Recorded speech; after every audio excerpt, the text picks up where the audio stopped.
Oke, terima kasih Pak Ali. Oke, kembali hari ini kita akan belajar dengan Ibu Susi dari SMP 3 tadi ya, sudah dikenalkan. Hari ini kita akan belajar tentang gerak pada hewan dan tumbuhan. Nah, untuk itu anak-anak Ibu boleh mempersiapkan buku-bukunya gitu sambil mendengarkan radio RRI hari ini. Oke, kita lanjut aja untuk belajar. Jadi di kelas 7, Ananda pasti sudah mengetahui ya bahwa salah satu ciri dari makhluk hidup itu adalah bergerak, kan? Nah, sebelum kita bahas lebih lanjut, di pembelajaran sebelumnya di kelas 8, Ananda pasti telah belajar mengenai gerak pada manusia ya di pertemuan sebelumnya. Nah, gerak pada hewan itu hampir mirip dengan gerak pada manusia.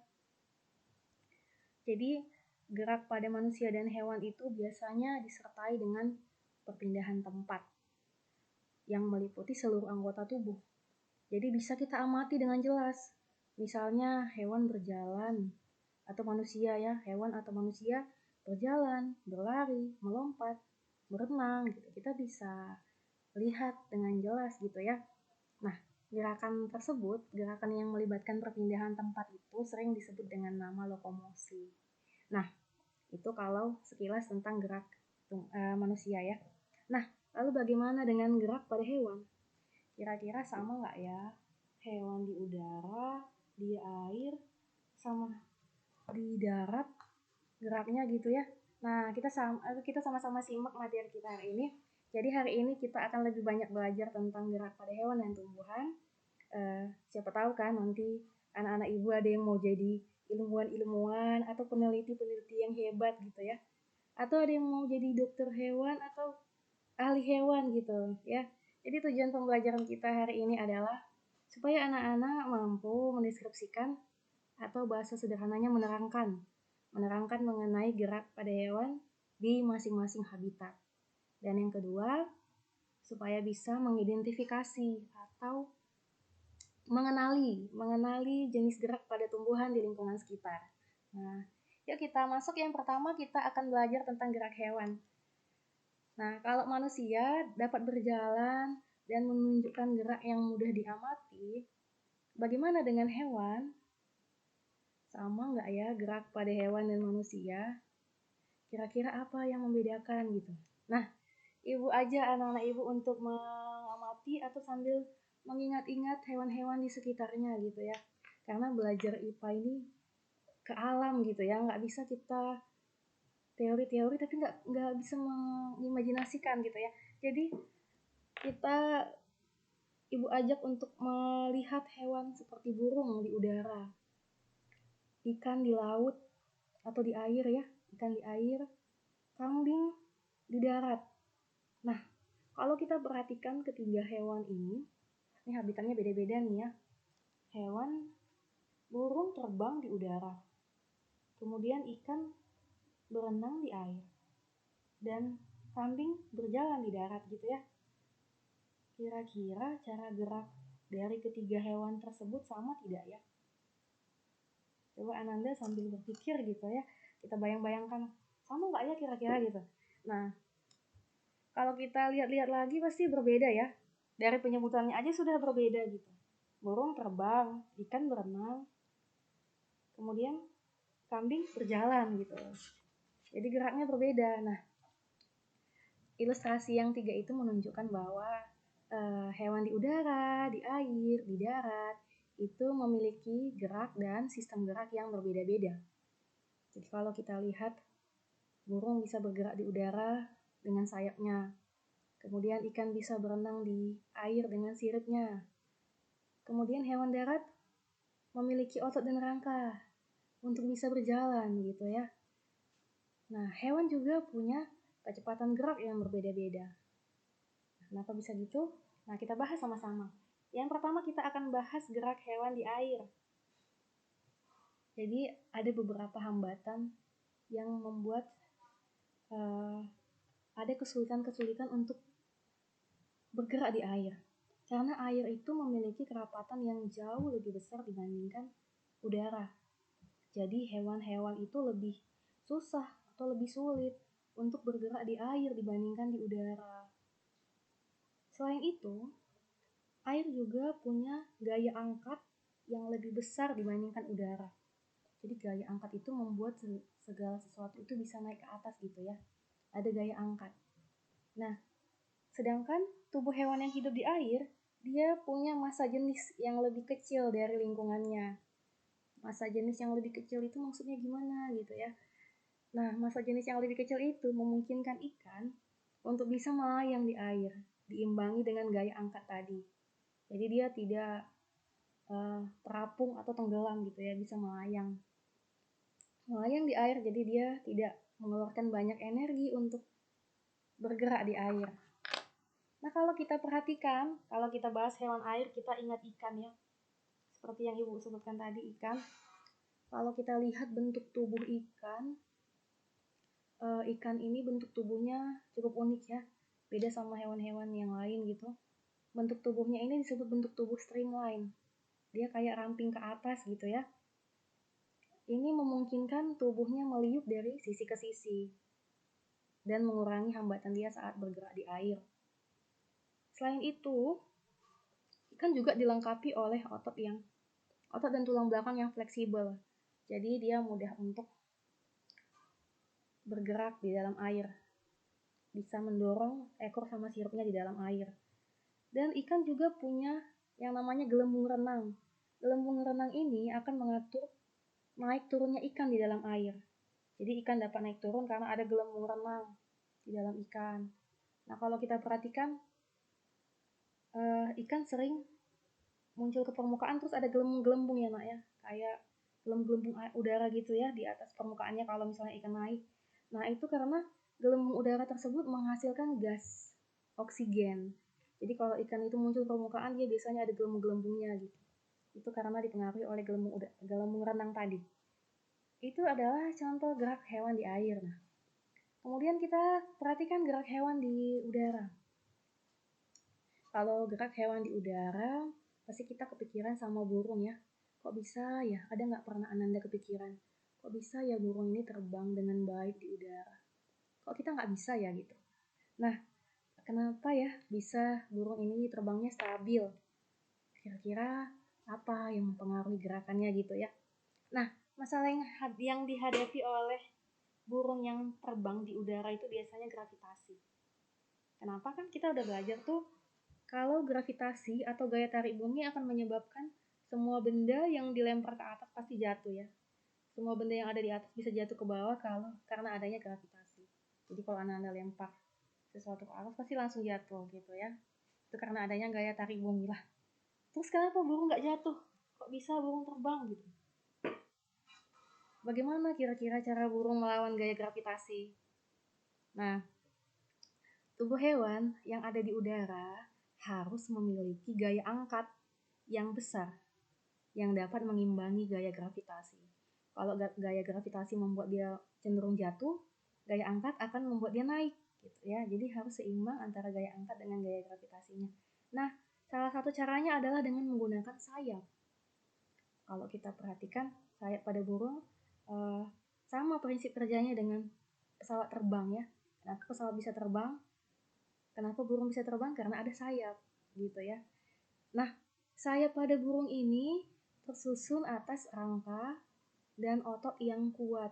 Rangka yang ringan dan otot yang kuat. Kalau ringan lebih mudah ya untuk terbang di atas gitu ya. Ototnya juga kuat gitu untuk mengapak-ngapakkan sayapnya gitu di udara gitu ya. Nah, ketika burung terbang, dia akan membentuk sayapnya melengkung gitu ya, agak melengkung di udara. Hal itu akan menyebabkan udara yang di atas itu mengalir ke bawah, sehingga akan menghasilkan gaya angkat dan gaya dorong yang efektif untuk pergerakan burung di udara.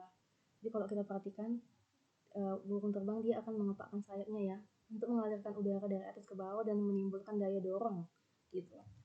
Nah, itu hewan di udara. Nah, bagaimana dengan hewan di darat? Nah, kalau hewan di air dengan sirip, kemudian ada gelembung renang, kemudian hewan di udara pakai sayap. Bagaimana dengan hewan di darat gitu ya? Kalau hewan di darat kita bisa lihat kijang, harimau, gajah, kerbau, Dan masih banyak lagi ya. Hewan-hewan di darat ini punya otot dan tulang yang kuat. Tujuannya supaya bisa mengatasi inersia. Inersia ini adalah kecenderungan tubuh untuk diam. Dan juga otot yang kuat dan tulang yang kuat itu juga dibutuhkan untuk menyimpan energi pegas untuk aktivitas.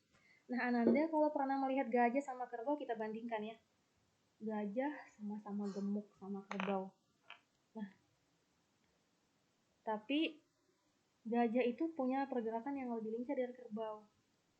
Hal ini dikarenakan gajah punya struktur otot dan tulang yang lebih baik dibandingkan, bukan lebih baik sih, lebih kuat ya dibandingkan dengan kerbau.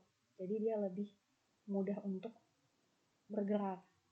Lain halnya dengan kuda, harimau, sama kijang. Kuda, harimau, dan kijang itu punya struktur rangka dan otot yang kuat diimbangi dengan kaki yang ramping.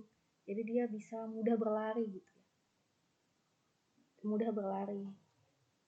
Hal ini disebabkan karena rampingnya kaki tadi. Jadi dia kalau berlari itu lebih sering melompat ke udara. Nah, ketika dia melompat ke udara, gaya geseknya itu lebih kecil.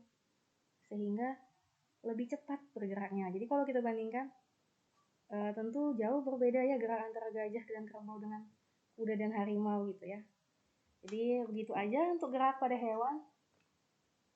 Semoga anak-anak ibu paham ya mengenai gerak pada hewan. Nanti selanjutnya kita akan lanjut ke ini ya, gerak pada tumbuhan gitu. Iya.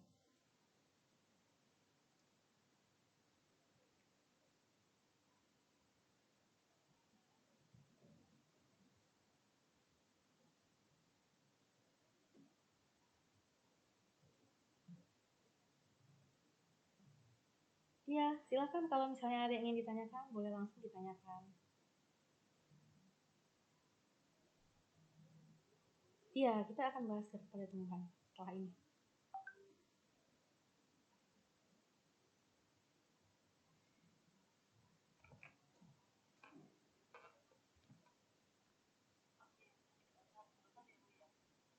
Oh iya, oke Pak. Oke, nanti boleh kopi dulu, ngeteh-ngeteh dulu, terus juga makan-makan roti dulu, atau mau makan nasi padang langsung nggak apa-apa?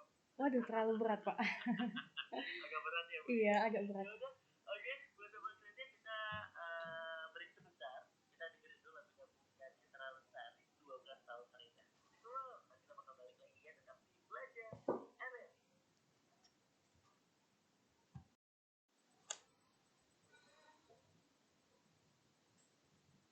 Ya, halo Pak. Ya, masih di sini. Cabut. Iya.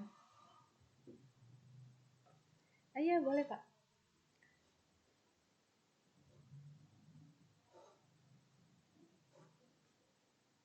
Iya, kali ini kita akan belajar sistem gerak tumbuhan pada tumbuhan.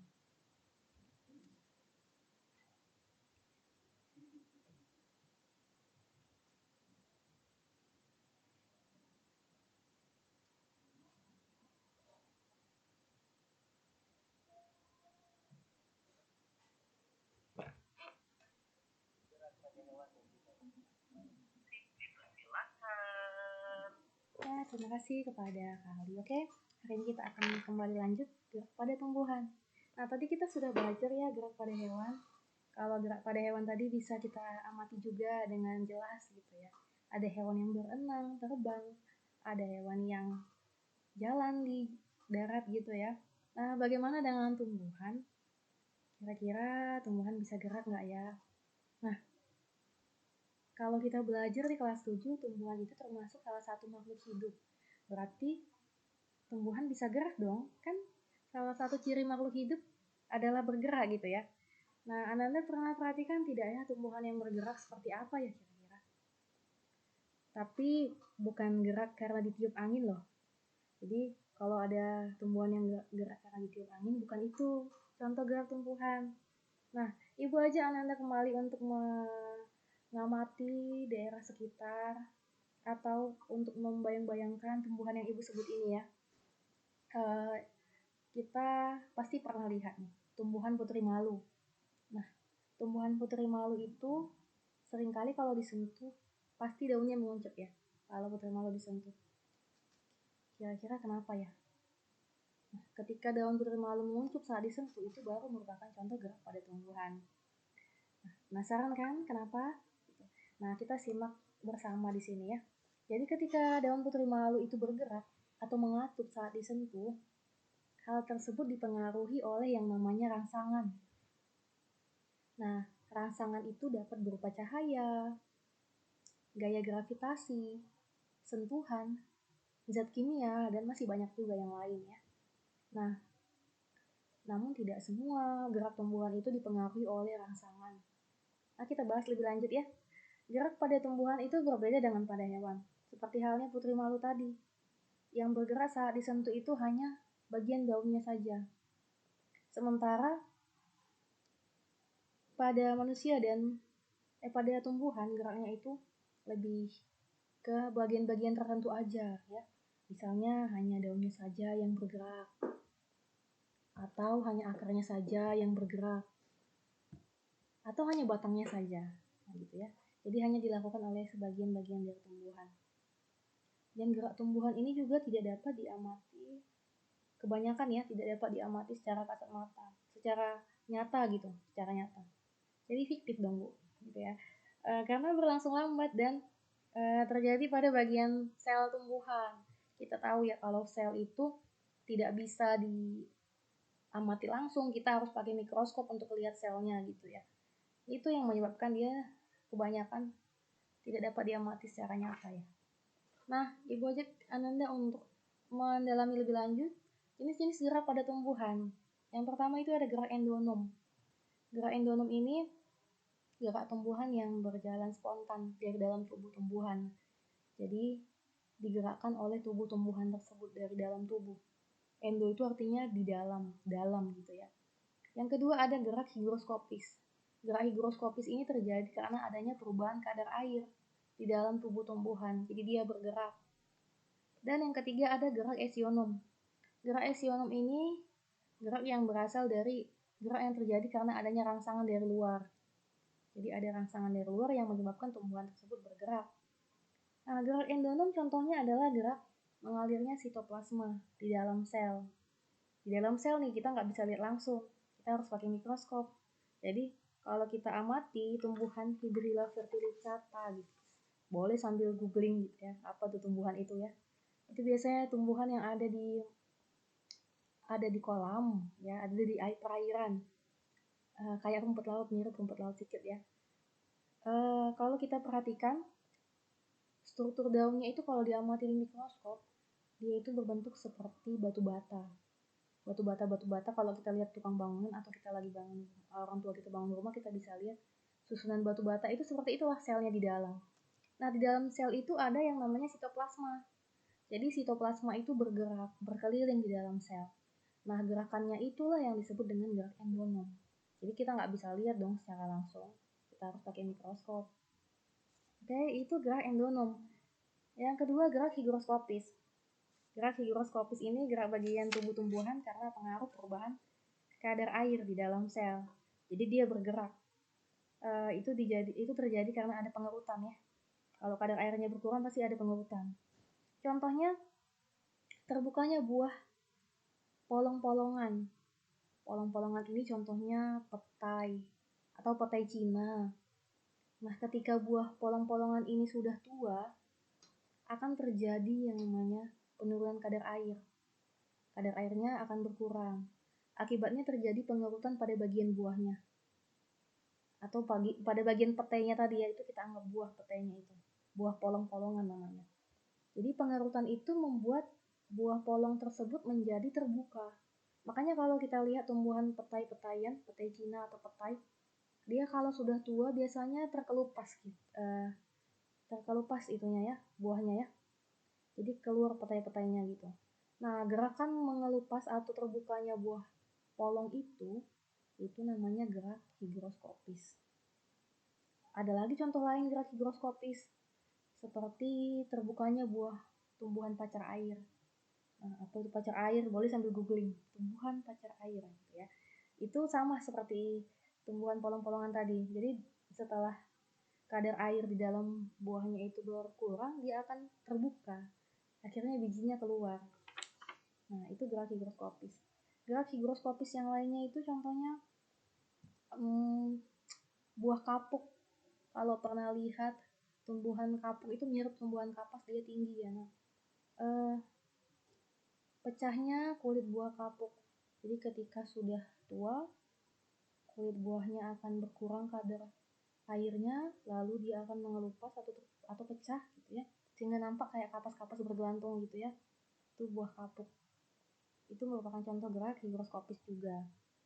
Masih ada banyak lagi kalau Ananda memperhatikan di internet atau di buku, mungkin masih banyak lagi gerak higroskopis ya, karena adanya perubahan air. Mungkin Ananda bisa juga nambah-nambah contoh yang lainnya kalau sudah tahu pemahamannya gerak higroskopis itu karena adanya perubahan kadar air.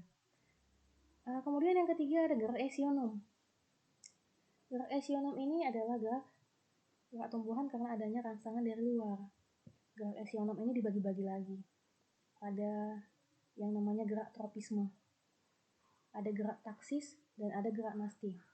Kalau gerak tropisme itu dipengaruhi gerak yang terjadi karena arahnya dipengaruhi oleh arah datangnya rangsang. Jadi kalau tropisme itu arah geraknya dipengaruhi oleh arah datangnya rangsang. Nah, kebalikannya gerak nasti itu arahnya tidak dipengaruhi oleh arah datangnya rangsang. Kemudian ada juga gerak taksis. Gerak taksis ini gerak berpindah tempat seluruh bagian tumbuhan atau sebagian-bagian tumbuhan, gitu ya. Kita lihat yang pertama gerak tropisme. Tadi gerak tropisme itu arahnya dipengaruhi oleh arah datangnya rangsang ya. Tropisme ini ada macam-macam lagi. Ada yang namanya fototropisme. Foto artinya cahaya. Jadi kalau ada kata-kata yang ada fotonya di biologi atau di IPA itu banyak istilah-istilah ya. Gampang aja cara ingatnya foto, pokoknya kalau ada fotonya itu cahaya gitu. Nah, fototropisme berarti rangsangannya berupa cahaya. Contohnya adalah bunga matahari. Kalau Ananda pernah memperhatikan bunga matahari atau bunga-bunga lainnya juga ada ya. Batangnya itu cenderung mengarah ke arah matahari. Di mana ada matahari, batangnya akan membelok ke arah matahari. Nah, gerakan batangnya menuju ke arah matahari itu disebut dengan gerak fototropisme. Nah, gerak tropisme ini ada yang positif, ada yang negatif. Kalau dia mendekati rangsangan, dia positif. Tapi kalau dia menjauhi rangsangan, dia negatif. Jadi kalau bunga matahari tadi menuju ke arah matahari, berarti dia gerak fototropisme positif. Lain halnya dengan ujung akar, biasanya ujung akar lebih menjauhi matahari ya. Karena itu disebut dengan gerak fototropisme negatif. Kemudian gerak tropisme yang kedua ada yang namanya gerak geotropisme. Gerak geotropisme ini dipengaruhi oleh gravitasi atau gaya tarik bumi. Jadi dia gerakannya menjauhi atau mendekati pusat bumi. Contohnya kecambah. Jadi kecambah ini kalau kita tanam di tanah, akarnya pasti akan makin ke dalam ya, makin menuju pusat bumi, gitu ya. Sedangkan batang dan daunnya akan makin naik, makin menjauhi pusat bumi. Nah, gerakan batang dan daunnya itu yang menjauhi pusat bumi itu disebut dengan geotropisme negatif. Karena menjauhi ya, berlawanan. Nah, sedangkan yang mendekati, gerak akarnya menuju pusat bumi itu disebut gerak geotropisme positif. Kemudian higrotropisme. Gerak hidrotropisme. Hidro itu artinya air. Berarti rangsangannya berupa air. Contohnya gerak akar menuju sumber air. Itu contohnya hidrotropisme. Ada kemotropisme. Kemotropisme ini gerak akar tanaman. Kemo itu kimia ya. Kemo kimia, hidro air. Jadi kemo berarti dia berhubungan dengan zat-zat kimia. Jadi gerakan kemotropisme itu arah tanaman yang mendekati atau menjauhi zat kimia. Jarang yang menjauhi, pasti mendekati ya. Arah tanaman mendekati zat kimia karena dia membutuhkan itu ya. Contohnya akar tanaman. Akar tanaman di dalam tanah pasti akan mencari zat kimia atau unsur-unsur hara lainnya seperti air gitu ya. Jadi gerakannya itu tergantung dari unsur hara atau zat kimia yang ada di dalam tanah. Nah, kemudian gerak tropisme yang terakhir ada yang namanya tigmotropisme. Tigmotropisme ini rangsangannya berupa sentuhan dengan benda yang lebih keras. Contohnya ini biasanya di tanaman yang menjalar seperti kacang panjang. Kalau kita misalnya meletakkan ada sesuatu yang berdiri tegak, yang keras gitu ya di sekitarnya seperti kayu-kayu, dia pasti akan menjalar mengikuti kayu tersebut. Atau ada batang tumbuhan lain yang lebih kuat, dia pasti akan menjalar mengikuti batang tumbuhan tersebut. Nah, itu namanya gerak tigmotropisme. Jadi kalau dia gerak tropisme itu arahnya dipengaruhi oleh arah datangnya rangsang. Tadi kemudian gerak eksionom yang kedua ada yang namanya gerak taksis. Tadi gerak taksis ini adalah gerak berpindah tempat sebagian atau seluruh bagian tumbuhan. Nah, contohnya adalah gerak spermatozoid menuju ke sel telur. Spermatozoid pada tumbuhan paku dan tumbuhan lumut. Jadi tumbuhan paku, tumbuhan lumut ini kan alat kembang biakannya ada sperma ya, spermatozoid ya. Ia akan bergerak menuju sel telur. Hal tersebut terjadi karena adanya gaya tarik. Gaya tarik karena adanya gula yang dihasilkan oleh archegonium gitu. Jadi dia bergerak seperti itu. Itu namanya kemotaksis. Ada yang namanya fototaksis. Nah, fototaksis ini rangsangannya berupa cahaya gitu ya, cahaya. Contohnya adalah euglena. Nah, euglena ini kan kita belajar kelas 7 tuh. Euglena ini bukan termasuk tumbuhan tapi protista mirip tumbuhan gitu ya. Jadi dimasukkan ke dalam ini. Protista mirip tumbuhan. Dia hewan bersel satu, jadi kita nggak bisa lihat langsung gitu. Kita harus amati di mikroskop lagi. Dia digolongkan ke dalam gerak taksis karena euglena ini bergerak mencari cahaya. Jadi euglena ini biasanya ada di air kolam kalau Ananda ibu. Nah, ini Ananda kurang beruntung ya karena corona jadi nggak bisa praktikum kita melihat euglena itu biasanya ada di air kolam dan dia akan bergerak menuju ke arah cahaya. Itu namanya gerak fototaksis.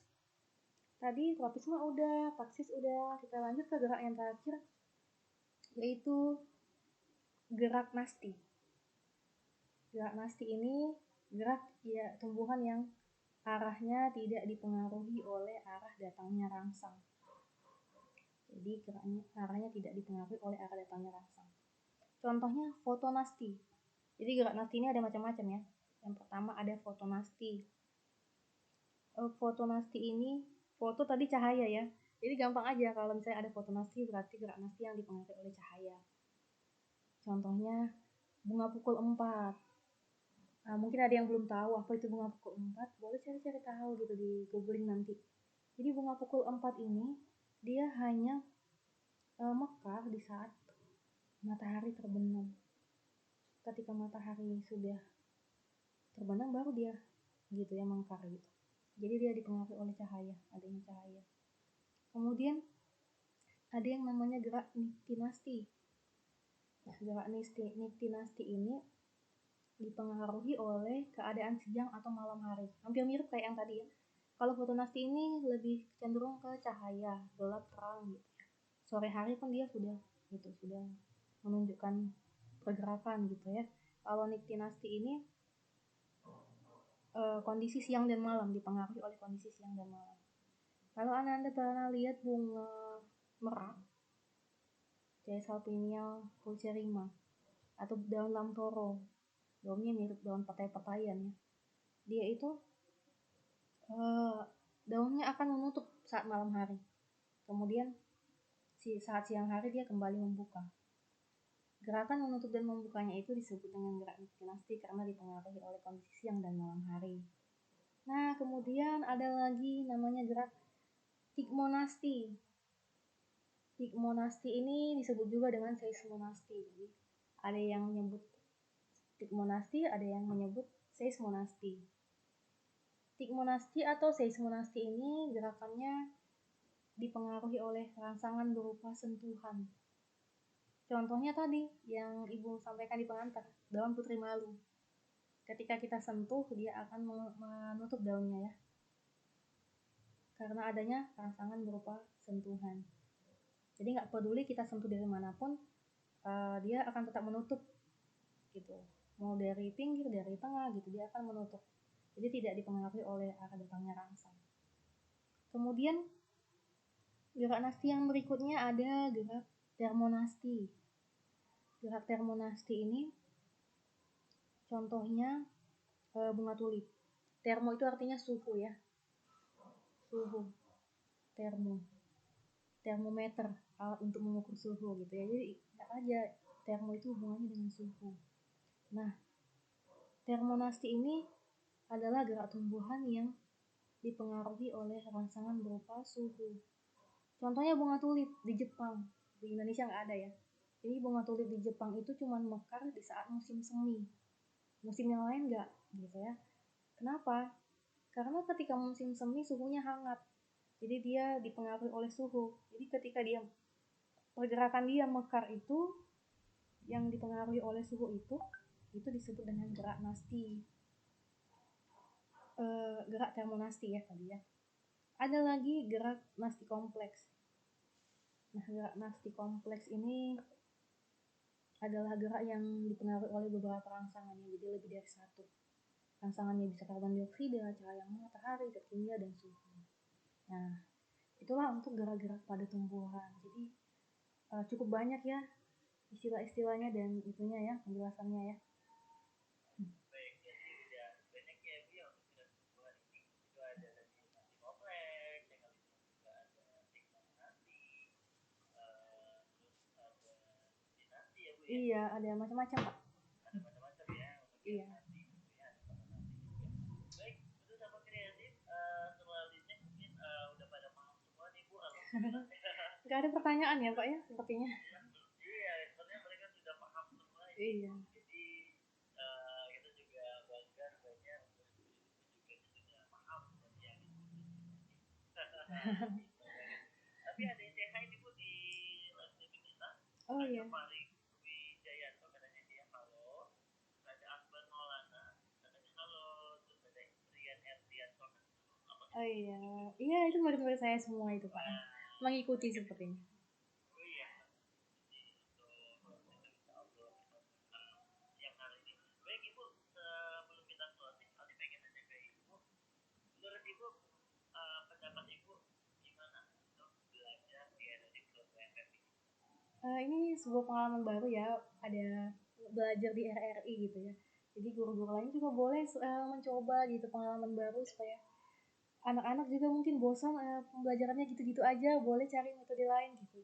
Mau denger di radio gitu. Pengalaman baru bagi Ibu ya, berarti pertama kali Bu? Iya, ini pertama kali untuk saya. Wah, deg-degan gak? Sedikit. Karena bukan penyiar ya kan. Aduh, baik. Baik Ibu Tuti, terima kasih banyak ya. Kita udah belajar bareng di sini. Iya, sama-sama. Baik.